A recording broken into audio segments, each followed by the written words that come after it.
జై భీమ్. మనం ప్రస్తుతం పోరాటాల గడ్డ సూర్యాపేట జిల్లా నల్లగొండ జిల్లా కర్యాల కొత్తగూడెంలోని కామ్రేడ్ మారోజు వీరన్న సొంత గ్రామంలో ఉన్నాం.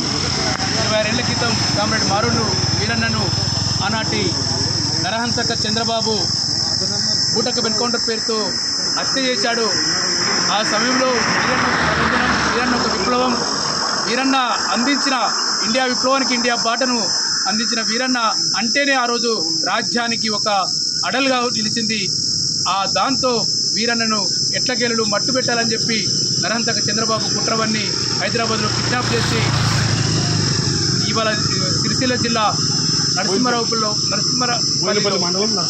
నరసింగాపూర్ మామిడి తోటలో కామ్రేడ్ మారోజు వీరన్నను బూటకపు ఎన్కౌంటర్ పెడుతూ హత్య చేశారు.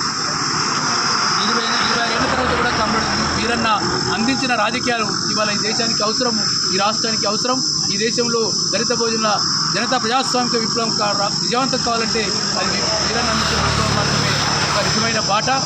ఇవాళ దళితులు, ఆదివాసీలు, బీసీలు, మైనార్టీలు డాక్టర్ బాబాసాహెబ్ అంబేద్కర్ అందించిన రాజకీయ అధికార పోరాటం ఏదో ఆ పోరాటం విజయవంతం కావాలంటే మహాత్మా జ్యోతిరావు ఫులే అంబేద్కర్ అందించిన పోరాటములను ముందుకుపోయి మన లక్ష్యాన్ని నెరవేర్చుకోవాలని చెప్పి ఈ దేశ ప్రజలు విన్నవిస్తున్నాం. జై భీమ్.